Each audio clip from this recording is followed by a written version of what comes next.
Hello and welcome to Washington Post Live. I'm Tom Jackman, a criminal justice reporter at the Washington Post. It's my pleasure to welcome Chief Art Acevedo, who's the head of the Houston Police Department and also head of the Major Cities Chiefs Association, and Chuck Wexler, executive director of the Police Executive Research Forum. We're here to talk today about the rise in violent crime over the past year, strategies to keep communities safe, the challenges of policing in a pandemic, and anything else I feel like talking about. So thank you both for joining us. Thank you. Thanks for having us. And I apologize that we had all that technical difficulty.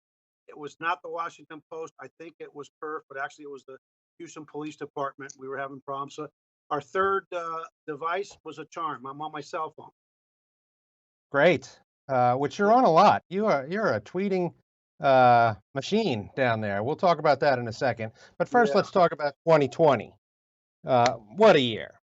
A pandemic, racial justice protests, and then skyrocketing homicide rates. Houston's murder total went up 40%, while other crimes like rape, robberies, burglaries, and larcenies dropped almost as much. When everyone was supposed to be inside, Chief, how did homicides rise like they did? What happened last year?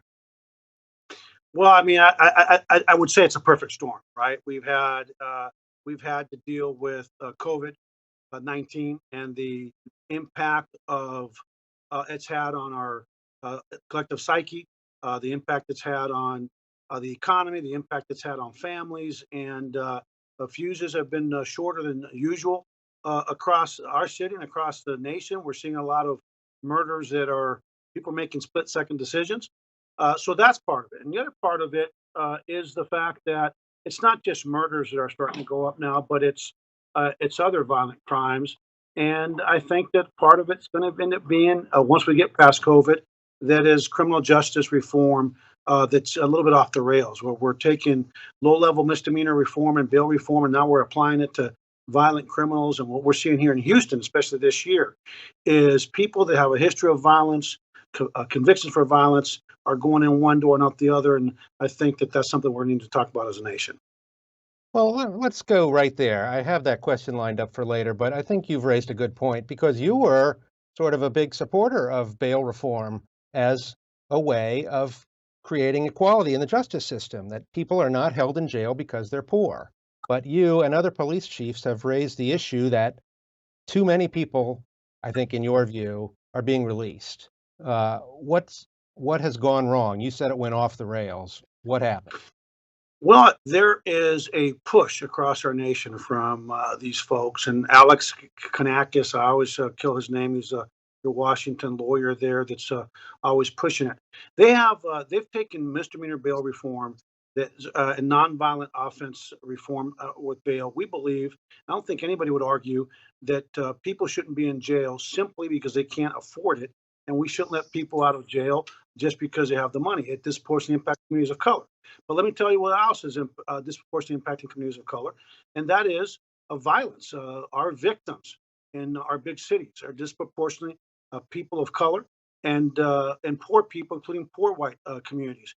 And so what's happened is they've taken that bail reform mentality that, quite frankly, what for us it's about justice, and for others it's about mayhem, and they're applying it to people that and suspects and people charged with murder, with robbery. Just yesterday, we had someone that was arrested on 11 bonds. This guy's a serial robber.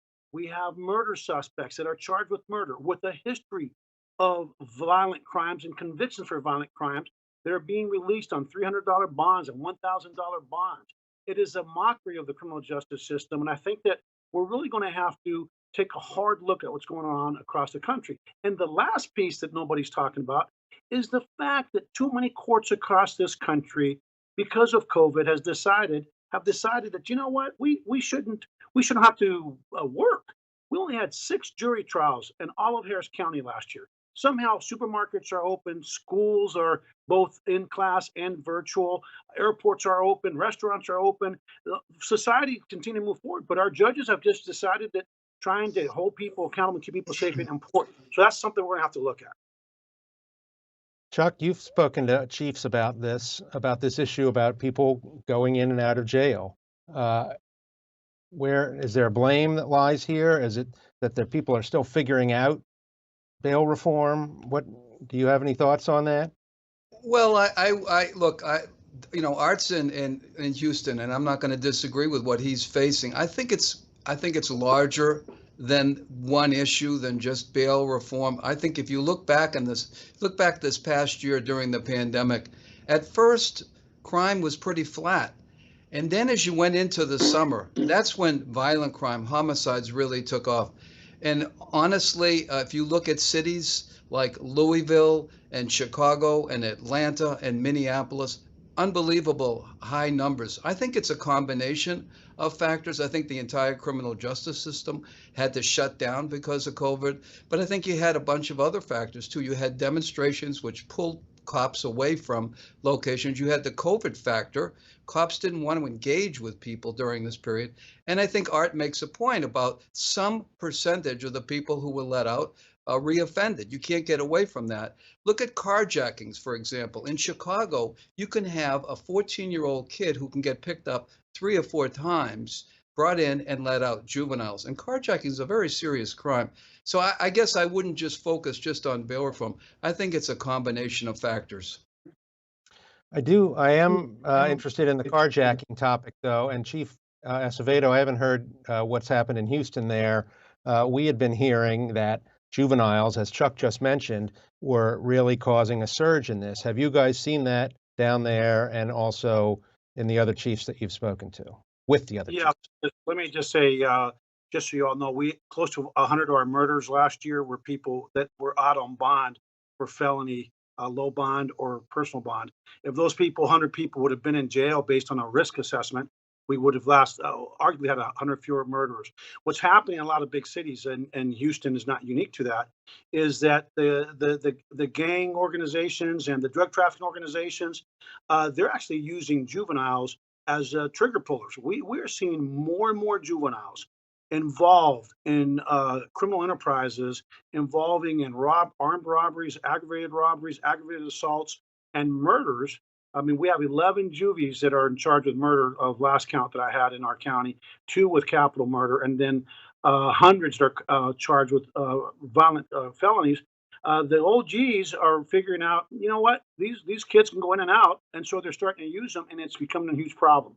And the other problem is that we have criminal justice reformists now. They're saying, 17, why are we 17 or 18? The brain hasn't fully developed, and so now what they're talking about is trying to push to not charge these individuals until they're 25. So imagine what's going to happen if reformists get their way. Look, I'm a refugee. English is my second language. I grew up in a rough little town, and guess what? My brain didn't develop, and some would argue it still hasn't developed. But I didn't go around shooting people, robbing people, stabbing people, beating people, and so this is going to continue. And I think it will continue until the American people are no longer distracted by COVID and start paying attention to what's going on in our criminal justice system. Chuck, we've got a question from the audience from Stephen Swinnerton in Colorado, who said, what cities have not seen this rise, and what are they doing right? Have you spoken to folks? There were some in some of the various cities that didn't see big rises last year. Yeah, no, there have been some cities. Interestingly enough, Baltimore, right up here, about 30 miles from Washington, their numbers are high. Their homicide numbers high, and Mike Harrison would be the first to admit it. But it didn't go up the way other cities did. Anchorage, Alaska, interestingly enough, they had a decrease. I think they had the public safety partnership involved there. Columbia, South Carolina had a decrease. El Paso, Texas, had a decrease. But I have to say, those are the exceptions. By and large, when we did a survey, about 80% of the large cities went up, 22% of 223 cities went up. So those are the exceptions. But it's a good question to be asking what they're doing right, but that's not really the trend. The trend is significantly, and we're talking about numbers you haven't seen for 10 or 15 years. New York City, which has had a 20-year decline, saw a significant number of homicides. And as Art will tell you, you can multiply that number of homicides by 4, because that's the number of people who've gotten shot. They simply didn't die. Yep. And then So there was a big call to defund the police in the wake of George Floyd. But in Houston, the mayor told me last summer, I don't want to defund the police. I want to increase police funding. And he did that by $20 million. Many politicians and mayors I've spoken to have agreed that defunding was not the answer. But some cities, such as LA, have reduced police funding. So, Chief, what are you going to do with that additional funding that will improve public safety? Well, let me just say, I think it's a misnomer that we've increased funding. Part of it is we actually took the CARES Act funding that the city, thank God for the second iteration of COVID relief for cities, because we were going to cancel all 5 of our academy classes this year, all 5. A police department that has not grown in over 22 years, despite the city being 677 square miles, has grown by over 500,000 people. We still have the same number, actually a fewer number of police officers than we had 22 years ago. So, and our support staff has been cut in half by 53% in those 20 years. Fortunately, what our mayor understands and our city council understood unanimously is that our community, in the most diverse big city in the country, it's a minority majority city. This community wants to be safe. They want to feel safe, and they don't want less policing. They want better and more policing. They want better and more safety. And our mayor and council understood that, and that's why they decided to restore our classes. But we're nowhere near where we need to be. And when we're handling the same violent felons 11 times, okay, and that's fast becoming the rule instead of the exception. And that's not bail reform. That's called judges that are activist judges that are placing the community at risk. Not only are they not having trials, they're going 3 to 5 years to even get somebody to trial. I'm not sure why they don't respect the right to a speedy trial. That's gone by the wayside across this country, and it's really creating havoc in our city and in other cities across the country. So we've got a lot of work to do, but it's going to take the American people speaking out before I think we get it handled. Chuck, what's happening in the cities where they have had some defunding? I know you've been speaking to the chiefs there. How have they dealt with it? Well, Mr. Jackman, one of the more interesting stories, I think, is Minneapolis. The trial is going on here now. But what's interesting is if you talk to people in Minneapolis, if you talk to the chief and so forth, nobody's talking about the defund movement in Minneapolis, especially if you're in the 3rd or the 4th precinct of Minneapolis, where homicides have gone off the chart. People in those areas who live there, they want police. They want better police. They want good police. But the last thing they want is resources taken away. I think the defund movement really has done a disservice to, some of the legitimate issues that have come out of the George Floyd incident. We did a survey of about 250 departments, and about 48% of them had cut their funding. Look at New York, look at Los Angeles, where you've had an increase in homicides. I mean, at a time when we should be, stepping up, we're really going to step back. The Washington Post had a story about the amount of money that cities pay out in terms of damages. It's unbelievable. People wouldn't imagine it. And so at a time when we should be talking about changing training, blowing training up, and really looking at it in a very different way, looking at prevention. How do we prevent the next officer-involved shooting? That's how we should be thinking. So the defund movement, nobody's talking about that anymore. That's probably one of the really unintended consequences that came out of the tragedy in Minneapolis. It seems that, you mentioned this briefly, Chuck, that police use of force incidents keep occurring. And at the same time, reform efforts have increased. Are the reform efforts, and you can take this first, Chief, are the police reform efforts getting at the real issue of use of force? Well, look, it's not about use of force or responding to resistance. It's about what led up to it. It's about whether or not we did everything we could through de-escalation, utilizing time, distance, numbers, and cover. It's about changing the mindset of police chiefs. And I think I've talked to Chuck about this. We've always heard that term lawful but awful.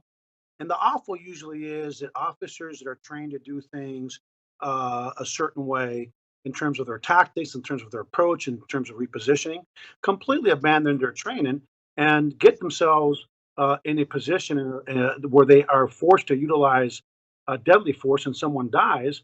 But I think this lawful but awful, uh, we have to change the mindset of police chiefs and police executives who are truly the problem in American policing, not the cops. This is best generation of cops that we've ever had, best trained, best equipped that we've had, most professional, best educated. But it's police chiefs. If it's that awful, then why are we keeping those officers? If you're not going to hold officers accountable to their training, where they're abandoning, instead of doing a felony stop, they just run up and, fat, dumb, and happy, reach in and they end up shooting somebody. We have to start holding people accountable for the awful, and that means that if it's so awful, you should not be a police officer. And I think that that's where we're headed. The other thing I would say to that is that remind the American people, even that perspective in terms of context, for everyone that goes wrong.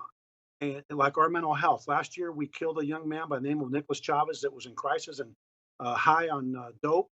So everybody acts like this learning site, Houston PD, like we don't know what we're doing. When in fact, that we have 50,000 calls that are very similar to that call, and that's the only one where we ended up taking a life. But those 4 people lost their jobs because they didn't utilize the tactics that I told them I would hold them to on day one, which is the time distance numbers covering concealment and tactical repositioning. And so again, it's not about policing being broken, because way more often than not, they're doing the right things. It's about police chiefs holding people accountable for the tactics that they've been training their people to do and following the policies and procedures. Chuck, what do you think on that? Do you think the reform efforts are working? Where do they land? Chief Acevedo just blamed his colleagues in the Chiefs world. What's your take on that? Well, I'm not going to blame anyone. I think we have to recognize that policing fundamentally in terms of training hasn't changed much in 25 years. And every time there's an officer involved shooting, people will ask, why did that happen? And the answer is usually, from our perspective, is the officer did what they're trained to do. We have 18,000 police departments in this country, and we now know that there's ways. What the Washington Post did their study, 1,000 officer-involved shootings, 60% of them are guns. We can't do anything about that. Active shooter, we expect an officer to step up. But there's that 40%, that's 400 out of 1,000. Those are people who are in crisis. Those are people who have knives, so 2x4s and so forth. We need to train police officers, and we've been doing this, started doing this, how to deal with that situation. When someone's in crisis, pointing a gun at them and yelling at them, especially if they're suicidal, is about the worst thing you can do. But cops don't know that. They just had an incident up in Rochester the other night, and they had one outside of Syracuse. Both were suicide by cop situations, but the cops didn't know that. But the dispatcher had the information. So there's a lot we can do. Look, I agree with Art, by the way, that we're not painting a broad brush and everyone's bad. But, when you take a human life that you didn't have to, when a mother calls you up and says, my kid's in trouble and I need you to help, they don't expect you to take their life. They expect you to help them. And even if that means walking out of that house and time out, let's get some other situation. The police don't always have to win at any cost. There's a lot we can do. I agree with Art, though. I don't want to paint a broad brush that cops are bad. They're not. Believe me, when a cop shoots someone, like in the situation, if you watch the video up in Rochester, that cop felt horrible that he had to do that. But he didn't have any training. He didn't know how to recognize suicide by cop. That's the dilemma we're in. We need to change fundamentally how we think. It's about culture. And I think, Art, if I said to you, Art, what are the 3 or 4 things your cops think of? They would come up with the 21-foot rule. They would come up with all of these things that have been ingrained in them for 25 years. We need to change that thinking. All right. So then, Chief, there's been a backlash against policing that some have said have led officers to pull back from intervening in contentious situations that could land them in trouble. Have you seen that? Is that going to be a problem going forward? Yeah, I think if you look across the national landscape, that you will probably see that arrests and proactive policing has been impacted. I like to think that it is not as bad as it could have been, because quite honestly, most cops are not wired. We're just not wired to not go after bad actors that are hurting our community. But the problem with activist judges The problem with activist DAs that are not holding bad actors accountable and people that are committing violence. And I can show you real videos of hardcore criminals going to jail, laughing at our cops, mocking them. Hey, man, I'm going to be out in just a couple of hours. At some point, when you put everything together, look, there's a great scrutiny, rightfully so. With everything I do is going to be scrutinized. We've got DAs that are running with platforms, and I'm going to prosecute cops, and I'm going to hold them accountable, and I'm going to charge them all with murder. I mean, you can just hear that narrative. They're going to do a risk versus gain analysis, and they're going to come to the conclusion, why put myself, my family at risk, especially for a bad actor that's not going to be held accountable at all. So I think we got to be very careful.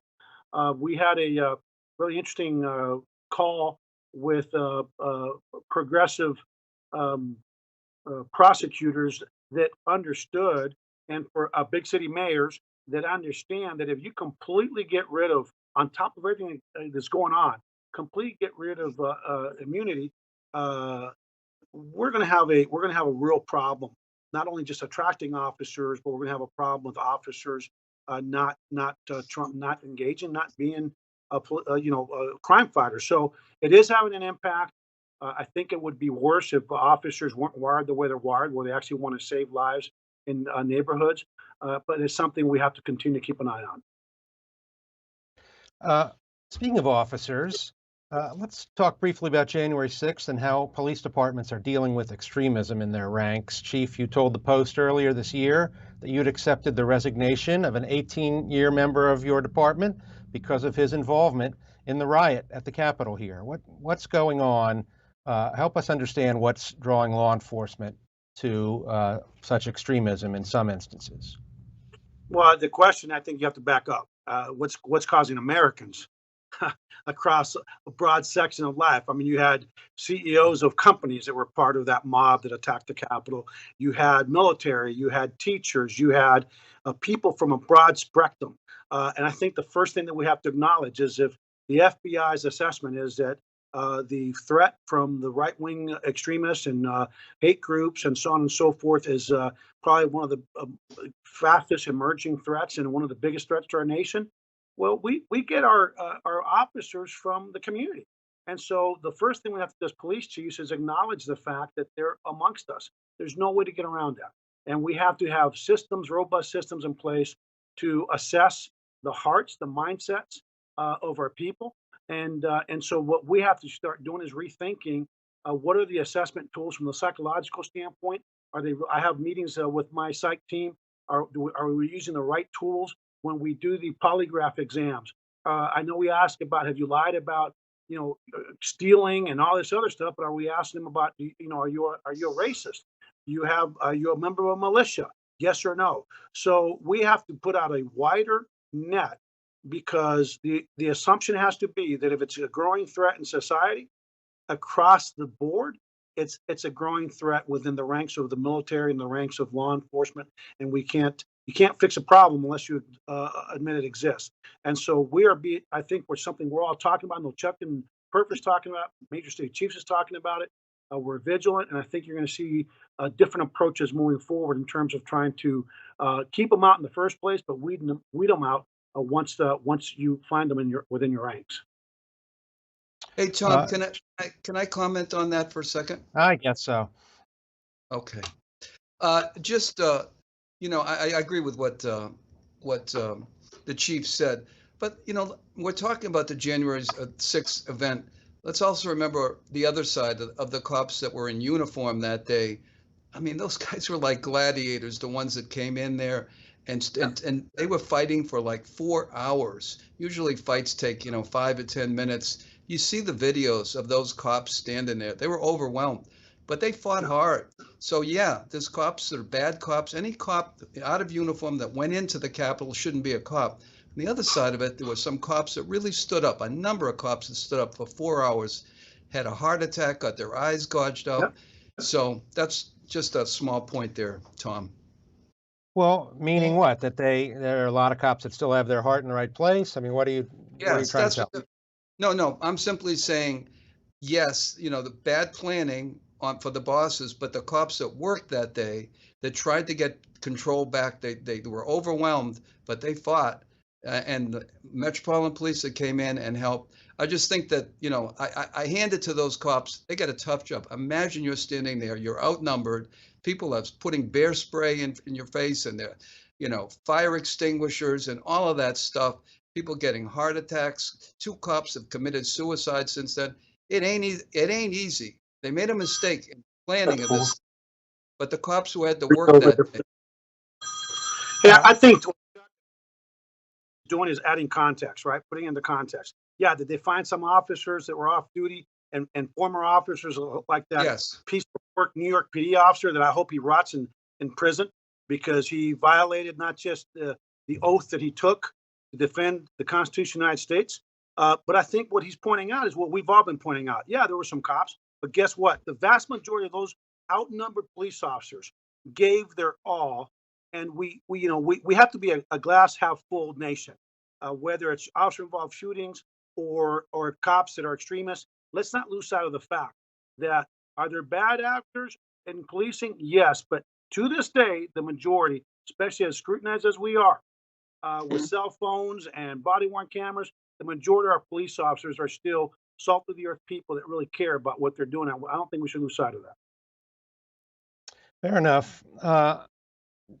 Because the change in administration was a subject of that protest, do you guys, Chuck, do you think that a Biden administration can have an impact on policing? Policing is mainly conducted at the state and local levels. Can the Biden administration change things? Oh, I think what the Justice Department does is very important. I mean, the Justice Department can set the tone. Justice Department can play a role. I mean, it's still state and local that drive decision making, but the Justice Department, through the Office of Justice Program, through the National Institute of Justice, through the Attorney General, they can set a tone. Certainly in terms of holding officers accountable, I think you're going to see that. But I think there's another part of this. Look, policing needs support. It needs investment. There's a role for the federal government here, setting the tone. I don't think we need a president that slaps cops on the back and tells them what a great job we're doing. I think we need a president, and this president, many of us have known him for 25 years. He knows policing. Look, he's got a tough job, get the country back in order, but we could use, leadership that really makes sense. All right. Well, we're about out of time, but I do have one last question for Chief Acevedo. Chief, as a man who's devoted his life to law and order, I have to ask you, do you believe the Houston Astros were sufficiently punished for cheating in the 2017 season in which they won the World Series? The correct answer is no. What's your name again? Well, you guys figured it out and came up with your own double, triple